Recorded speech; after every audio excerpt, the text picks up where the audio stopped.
Hey, hi friends. Welcome to Dishing on Divorce on WGSN-DB, Going Solo Network Radio, Podcast, and TV. I have some big news that I'm rolling out right now just for you. I'm getting ready for a rebrand. In fact, it's starting right now, and you are the first to know. Dishing on Divorce is changing our name to the Divorce Clarity Studio. I want to align more with my why I do this work. It's to bring clarity for all the huge divorce decisions that you have to make and those decisions that keep you up at night. I want you to feel that whether you've been blindsided or you've taken the first step yourself, how your kids will manage and how you show up for them, those are the tools you're going to gain when you sit with us and watch or listen to the Divorce Clarity Studio. I'll bring experts from all parts of the divorce world to this space to answer your biggest questions. My goal is to demystify the process because that's the hardest part. You may be an expert in lots of areas of your life, but you're not an expert in divorce. And that's what I want to give you, the tools to become an expert. I'm your host, Lisa Lisser, and I'm the CEO and founder of LZL Coaching, a boutique coaching firm focused on divorce, relationships, and life transitions. I walk people through the tornado of divorce so they feel grounded. They feel like they have their feet set solid. And you find your way back to yourself and you gain alignment with your vision and your values. Today, I'm excited to speak with Becky Sampson. Becky is known as the divorce strategist for women. She's the founder of Only Subpoenas, and she's affectionately been called Becky Brockovich. Now, she helps other women navigate the legal system with strength and clarity, so they too can stand up for what's fair and walk away empowered. She's a podcast host of Divorcing Strong, and she brings with her over 15 years of experience, specifically her own powerful life experience when it comes to divorce. Today, we're going to discuss how to marry your attorney, or actually how to not marry the first attorney, which really is about how you choose the representative who's right for you. Welcome, Becky, to our newly rebranded Divorce Clarity Studio. I love it, and I love all the color.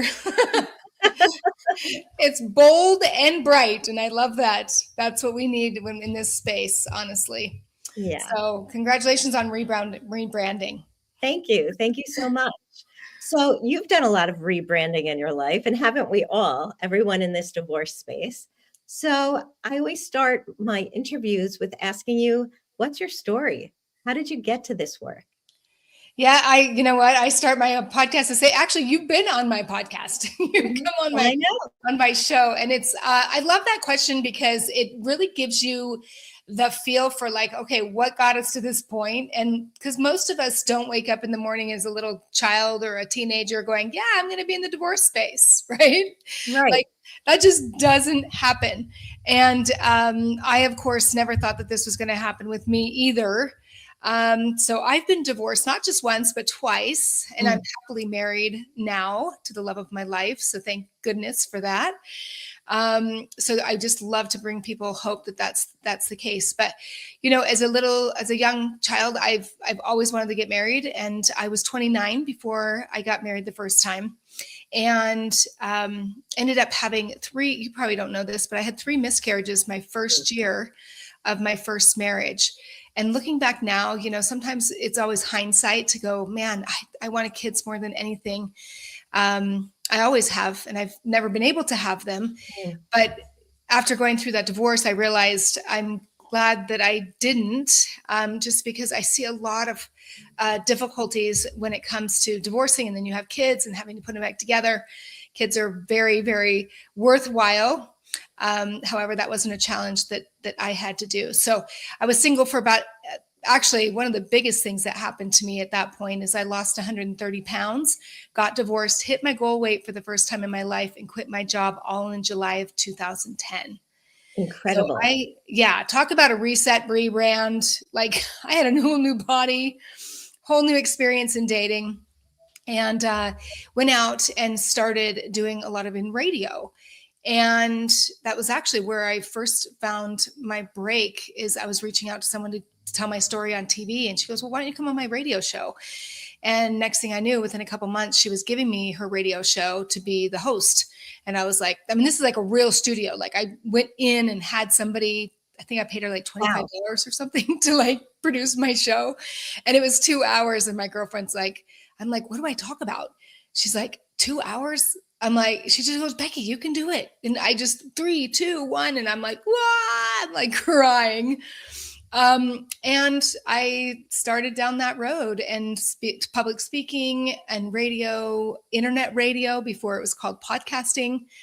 Started writing some books, doing a lot of workshops about self-development and, and even dating. I was doing a lot of dating coaching, wrote a book called Love Like a Lady, which has never got published yet, but I was doing a lot of workshops on it. And then 8 years after my first divorce, I got married the second time. And this time, I remember turning to my then husband and saying, just so you know, this is my last rodeo. Like, this is it. Like, no more divorce. And needless to say, we went to Hawaii on our honeymoon, and we ended up staying in Hawaii because he ended up getting hired to do security out there. And so here I came back from my honeymoon going, oh my gosh, are you serious? Like, we're moving to Hawaii? Like, who does that? So I got the house ready. He went ahead of me. I rented everything, went back. And within 4 months of being on the island, which was just over a year of us being married at that time, he wanted me to sign a fraudulent tax return. And I said to him, I don't do that kind of stuff. And it was hard for me to stand up to him.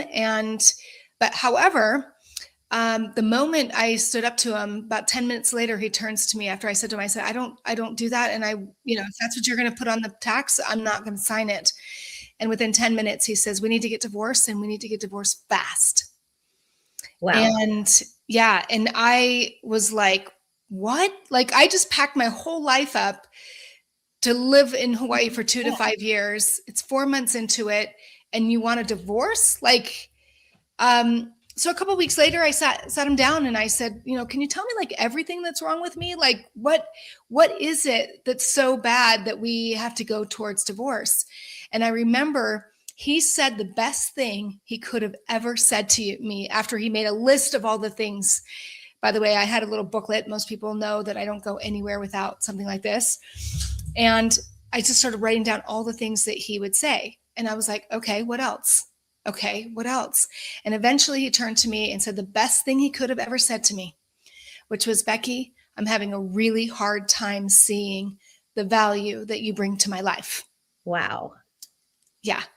And luckily that day, I swear I had God with me, because I responded to him is, here's the good news, Mr. So-and-so. I know the value that I bring to your life. So whether or not you choose to see it or not is none of my business. And that started a journey that was like, I never even imagined I would be going through. And it took us about 7 months before I served him divorce papers at the airport in Hawaii on his way off the island. There's a very specific reason why I did that. And it happened to be April Fool's Day, 2020. And if you remember back, yeah. If you remember back in 2020, the world was closing, and it was definitely happening on the island. We literally were days away from them closing the airport. So that was the third flight that I had gotten for him. That was the only way I could get him off the island, because he wanted to get off so badly. And so I served him the divorce papers. And then as I was driving away, or I had them served, as I was driving away from the airport from dropping him off, I had a little prayer, and I said, please, God, keep my heart soft towards this man and towards all other men in my life.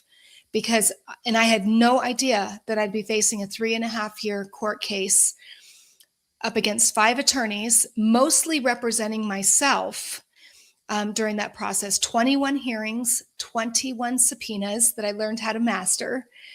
And finally settling, it took me 3.5 years for him to I say pay the bill, say pay the settlement. Because I always say people, just because they're settled doesn't mean they normally pay the bill, Yeah. especially if they're hard to get to that point. So it took me a while to get that. And then 5 days after he paid the bill, I met my third husband, which I never in a million years thought I'd ever get married again. And it's my husband now. I knew that when I was going through my divorce, just because I'm a life coach and because I've always been in the coaching industry or for a long time, I remember saying to my mom, I know that I'm going to share, there's got to be a bigger reason why I'm going through what I'm going through and what I've learned about the legal system. Because I found myself even teaching sometimes the courts, sometimes the sheriff's departments, sometimes attorneys because of the research that I had done. That's why my nickname is Becky Brockovich. It's because when I started this process, I knew nothing.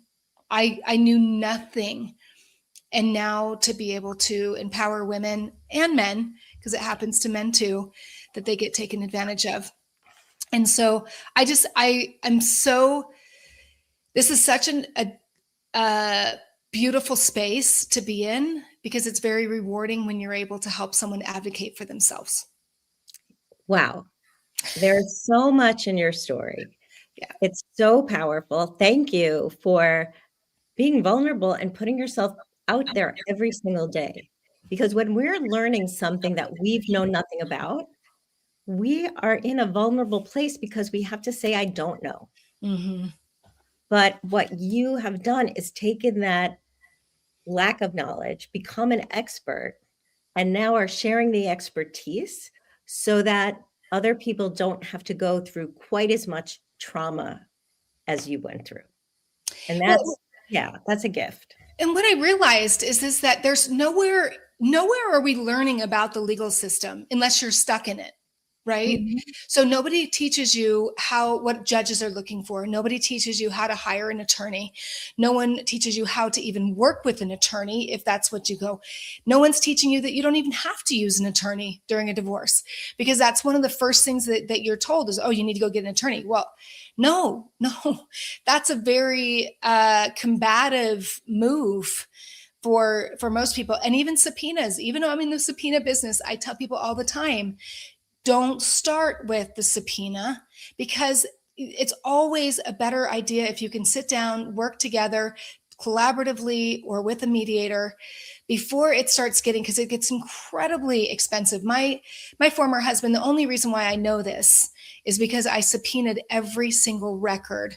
So I know exactly the numbers, and I'm a spreadsheet person, but he spent over $150,000 fighting me in a court system. We were only married less than 2 years.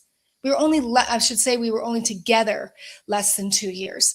So there was just absolutely no need for him to do that. And I could have gotten an attorney on the front end, but I didn't have the money to do it. I would have liked to, but unfortunately, I got to get my own education by representing myself and finding the free resources that are out there. Wow. So you really learned in the school of hard knocks, as Yes. they say. And you're taking that and being the Becky Brockovich for the rest of the world.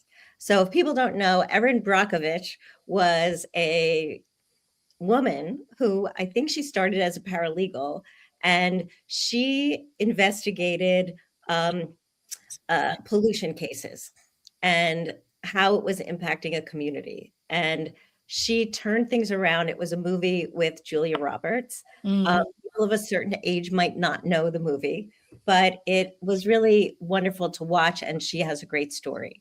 But the story that we're talking about is like the Erin Brockovich story. It's really personal, because if you don't have people on your team, you get sucked into the process. You really get sucked into the process. You don't know what you're allowed to do, what you're not allowed to do. You think someone's going to call you back, and you're waiting and nothing happens. And so much time in divorce is spent waiting. You rush and rush and rush for a hearing, and then you wait. And maybe you rush and rush and you get all prepared and you get all stressed, and then it gets adjourned. Someone goes on vacation, And now you've rushed and rushed and rushed. And now you have a wall in front of you. So being prepared for that dynamic is something that a lawyer isn't going to tell you in advance that that's how the process works. And not necessarily because they want to keep you in the dark, but because they don't think you need to know. They know they're in charge of the legal process.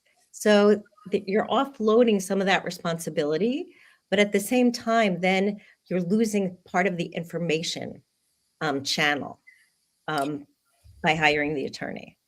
Well, and this is the thing, my experience, and this is not everybody's experience, but it's interesting. I had a gal on my podcast that had something similar to me, but where she self-represented herself. So it's called pro se. Right. So you represent yourself, you're pro se. Then at some point you engage an attorney and you have an attorney. And then she was like, you know what? I lost my voice. So she went back to pro se. And I was like, oh my gosh, that's me. Like, and I had a great attorney. I begged him to take my case. However, even though he took my case, they're not there to educate me about the system. They're not there to, I remember one time sitting in court, and by the way, I love my attorney. So if he ever watches this, like, he saved my bacon and was amazing. However, there was times where we were in court and he would say something that'd be like, oh, my client, or yeah, my client wants this or whatever. And I was like, we never discussed that. Like, and I'm one of those people that I was so involved in my case for so long on my own that I no longer could talk to the other attorney, and I could no longer talk to the judge when I finally got the attorney. And so, and the second part of the last part of my case was just because my husband had come to the table with a settlement agreement, he didn't pay. And so we were forced to go back to court and back to court and back to court. And finally, my attorney's just like, Becky, just get a judgment. A judgment, once you get a judgment for the amount and terms to that, you're really just a collection agency at that point. And when I still didn't have the money to go get an attorney, I ended up doing all the foreclosure on my own and working with all of and my attorney was freaking out. He's like, Becky, let me pay the retainer on, because I had to come to a different state, so he couldn't represent me here. Right.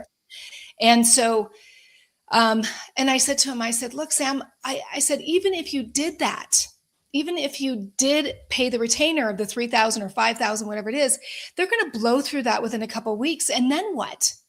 And so I literally had to just navigate this whole thing. And some people say, well, then how did you have the money for this attorney? I petitioned the court for my former to pay for his fees.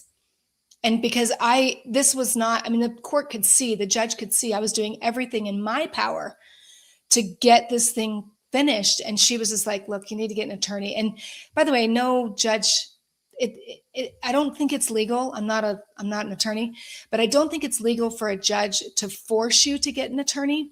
However, I think she highly, highly suggested. She's like, but it still took a long time. I mean, it's just the process. There's so much to it. Now there's a lot more things that I would do because I just know more, right, to get people through that process quicker. So I'm going to ask you to hold that thought. We are with our guest, Becky Sampson. We are going to leave for a 30-second break, and we'll be right back and learn more about how do you find that right attorney when it's time, and how do you know it's time? And with that, we'll be back.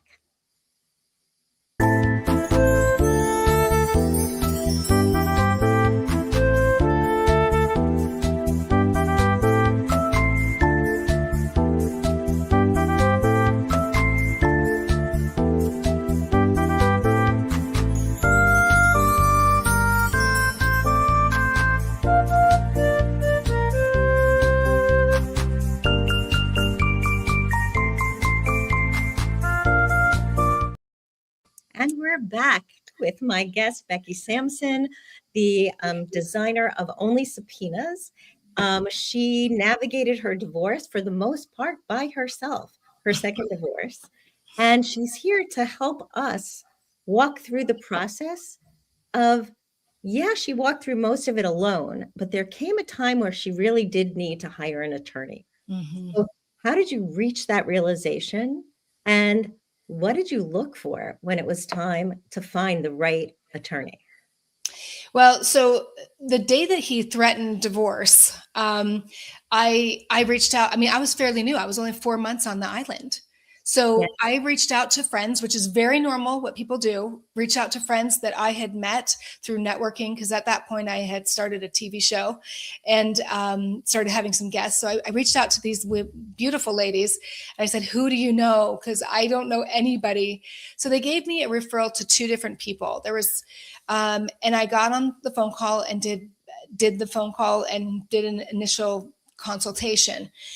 However, I will say the one that I ended up with, he was a flat fee attorney, which is very, very rare.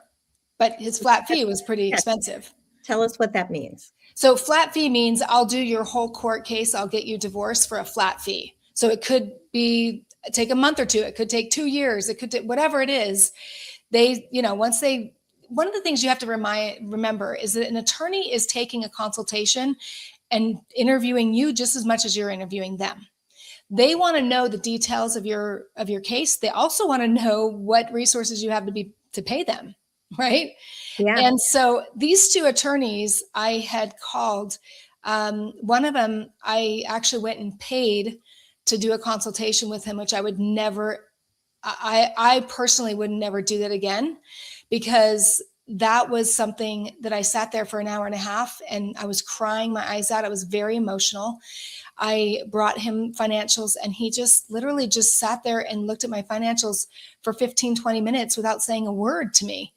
And I'm like, and I'm paying you every 6 minutes. Like, Yeah. I only did that once and never again. Out of all the attorneys that I interviewed over those 3.5 years, what I would do is I recommend to people is to do a spreadsheet, like get a spreadsheet. And I had a Google Doc so I could get on it in multiple platforms. And every single time that I reached out to an attorney, I would put their name, their address, their phone number, and then I would have a section for notes.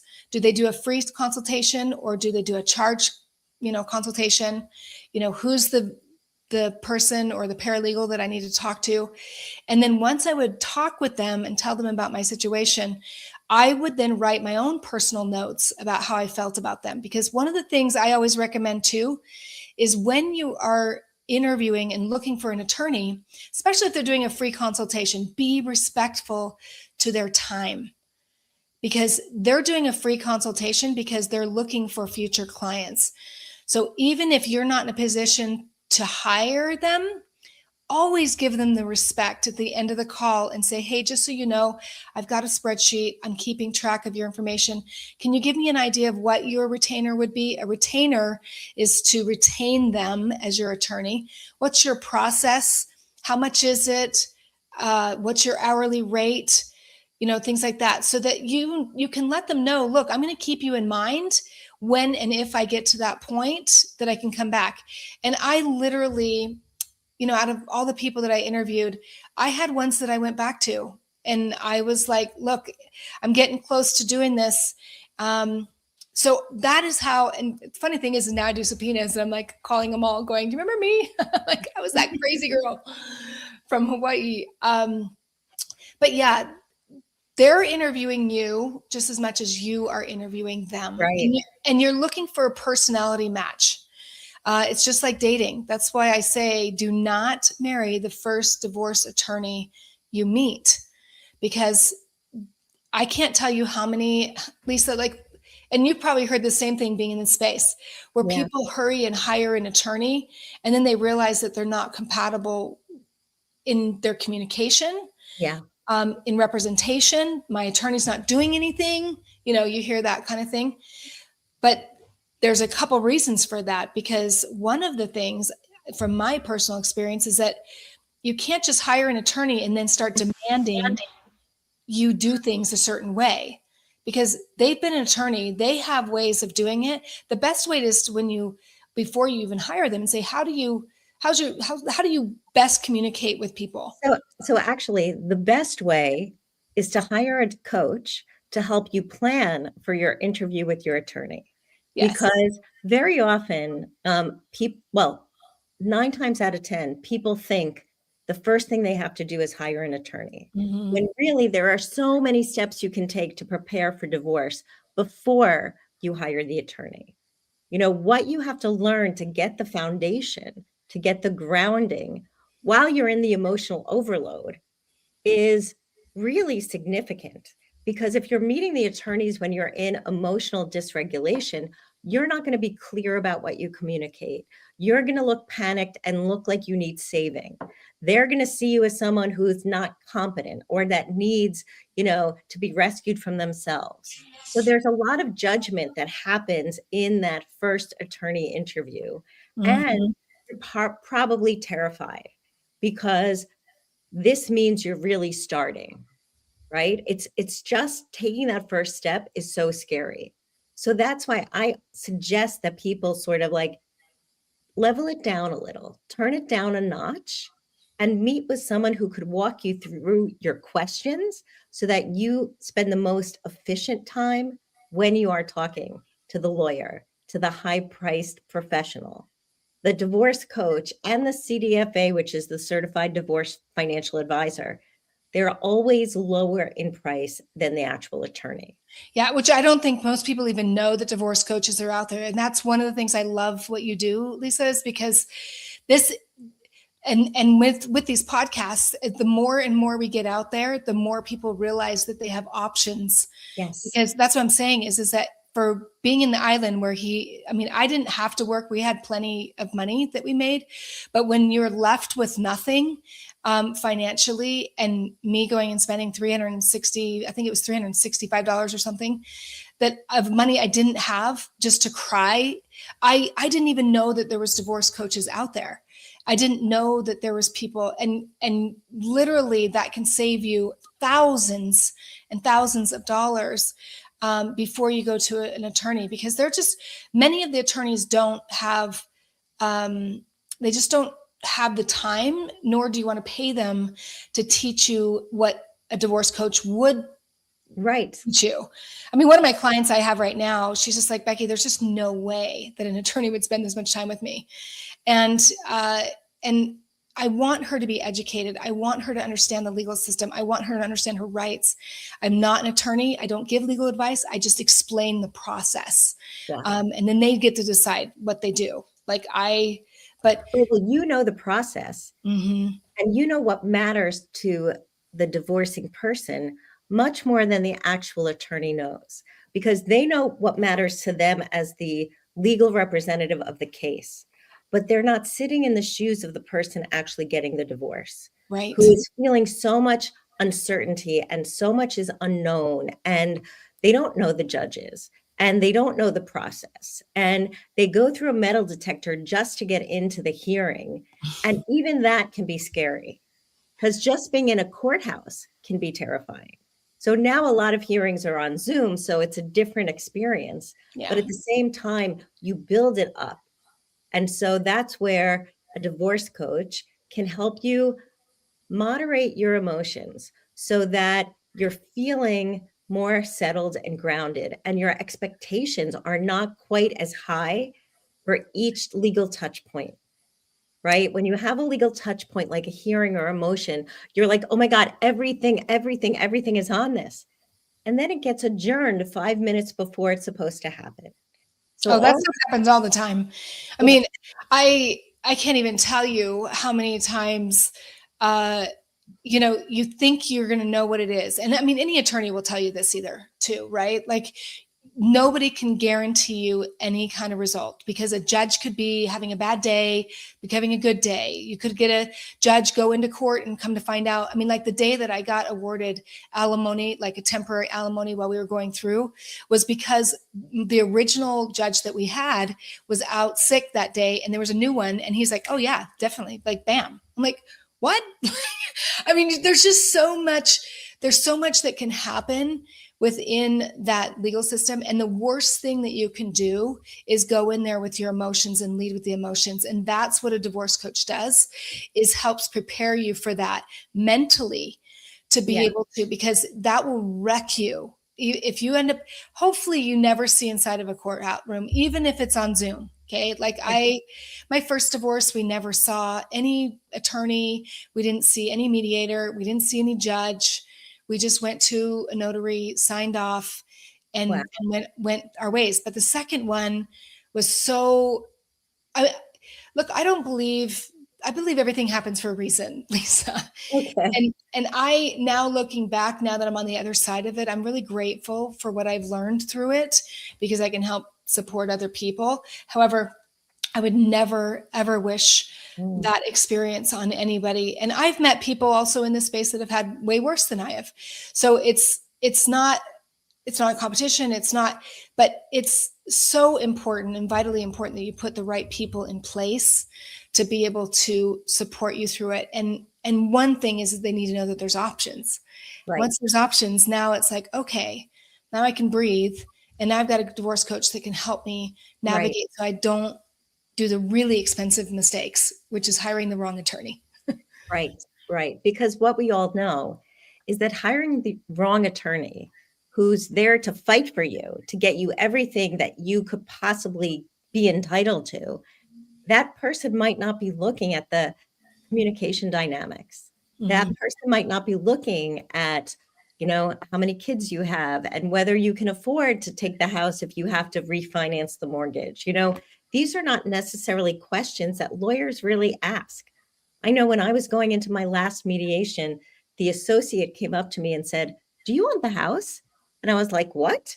And she said, "Yeah, they told us that you don't want the house." Well, you know what I said? Of course I want the house. Did I think about the ramifications of wanting the house that had, an $8,500 a month mortgage payment? Did I understand all of the things that were part of that? And so you need to be able to ask questions beforehand. Have a real conversation with a coach about the details. What does it mean for you to have the house? Not just what the mortgage is, but what about the utilities? Who calls the plumber?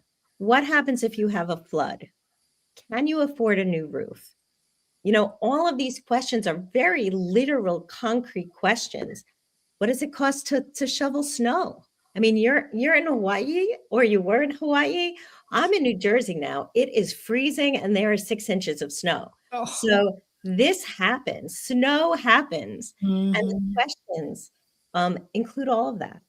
If you weren't responsible for the money beforehand, now is where things start to get real and the coach can prepare you for So, all of I mean, here's the reality is that no, nothing really prepares you for divorce because we don't go into marriage thinking that we're going to get divorced. And when it hits, and I always say I had one of my listeners actually call me a couple weeks ago. She watches my podcast and she's like, "Becky, you keep saying you're not for divorce." And I'm like, I'm really not. I'm now experiencing a beautiful relationship that's like what marriage is supposed to be like. And it's beautiful. However, there are times where people do need to get divorced. It's the healthiest thing for their kids and for themselves.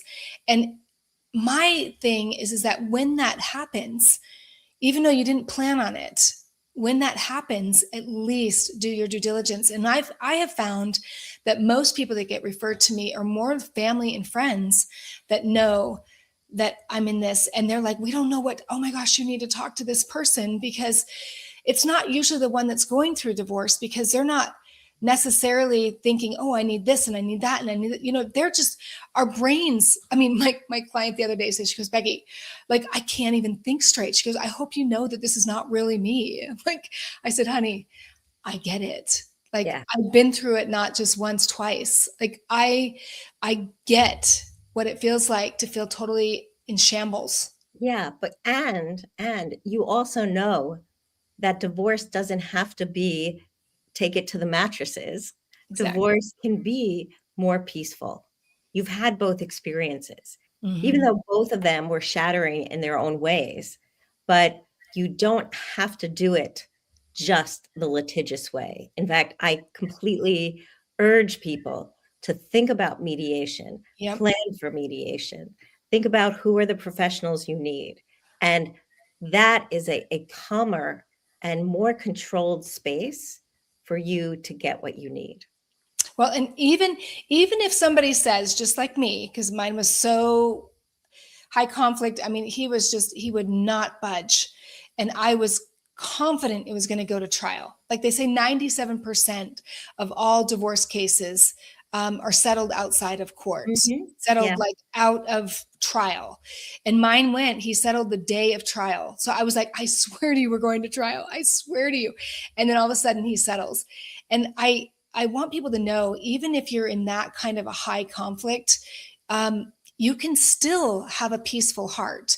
You can still seek out people that are professionals that know how to deal with these difficult spouses, that can bring you together. I mean, it doesn't always have to go to court. It doesn't always have to go in front of a judge. And you certainly do not want a judge to decide your outcome when these judges don't know anything about your case. They don't have any skin in the game. So you have every right to seek out those people. And there was a guy that was on my podcast the other day, 35-year mediator. And he's just like, he was giving all kinds of tips on like how to get into mediation, and how mediation really, if you have a good mediator that knows how to navigate those very difficult, one thing can change everything. Yeah. One thing can change everything. Yeah. So thank you so much. We're at the end. It was such a great talk. We just went and went and went. If you had one thing you want to leave our audience with, what is it? Well, one of the things that always comes back to me, and maybe this is just because of what my second husband said to me, is that, I'm having a hard time seeing the value that you bring to my life. I always tell people, no matter what side you're on in a divorce, because, there's two to play, right? Yeah. You matter. Your rights matter. Your voice matters. Your experience matters. And oftentimes if we're in abusive relationships, and that's one of the reasons that's causing us to go to divorce, we sometimes feel like we have been felt like we're less than, and we're not. Every single, my sweet husband now was taken advantage of during the divorce. And so it's not just women, it's men that get taken advantage of, but every single person matters. And you get to decide. You're the only person that knows in your case all the details. So no attorney, no coach, no everybody. So learning to advocate for yourself is probably one of the greatest gifts that I've been given, or I gave myself during that process, because I did come out victoriously and strong in the end. Wonderful. So glad to have you on the show. I hope we meet again. I'm sure we will. For my audience, thanks for listening. Becky, where can my audience find you? Well, the two main websites that I have is beckysampson.com. That's my coaching. That also has my Divorcing Strong on there. And then only Subpoenas. I do subpoenas for divorce attorneys. So if you're in a divorce case and you're struggling getting the information that you need, I provide all that service to make sure you get the information so you can settle for a fair and equitable division. Wonderful. Wonderful. Yes. Thank you again. You are listening to the first version of the Divorce Clarity Studio. Yay. Yay. For my audience, you can find me at my coaching website, lzlcoaching.com. You can email me there, lisa@lzlcoaching.com. And I offer you 30-minute complimentary consults. So if you have any questions, if you want to learn more about Becky, if you want to learn more about process, give me a shout out, sign up for a 30-minute session, and we'll walk you through. So thanks for listening, and thanks for being here. And we'll be back next time on the Divorce Clarity Studio. Thanks, Lisa.